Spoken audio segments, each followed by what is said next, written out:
De toute façon, ton four il est mort, mais dans tous les cas c'est FF, donc vas-y all-in. Bonjour tout le monde. Aujourd'hui je réalise pour la 7e fois ma quiche Lorraine. Dans les anciennes j'avais deux gros problèmes. Premièrement c'était ma pâte. À la pré-cuisson de la pâte, j'avais un effet de rétractation et ça me faisait chier. C'est-à-dire que je coupais à ras du moule ma pâte et après la pré-cuisson de la pâte, elle avait baissé en hauteur. Du coup j'ai testé une nouvelle méthode de travail. C'est au lieu de cuire la pâte instant, de laisser un temps de repos de 30 minutes avant la cuisson. Et ça marche. Et ça, c'est cool. Ensuite, le deuxième problème, c'était au niveau de la texture. Moi, je recherche une texture un peu flagada. C'est un terme technique, ça?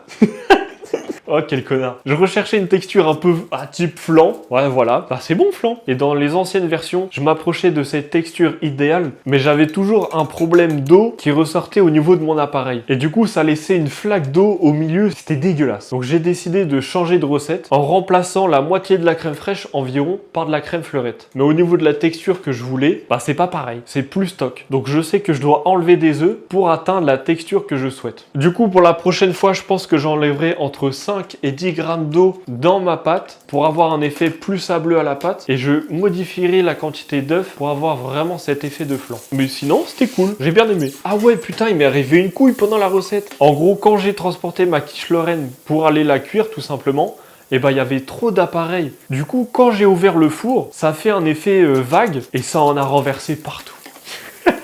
Et j'avais le seum, mais je me dis quoi, ouais, vas-y, nique sa mère. De toute façon, ton four il est mort, t'as beau le sauver vite fait, en nettoyant vite fait, mais dans tous les cas c'est FF, donc vas-y all-in, et au moins t'as un produit final où tu peux le manger.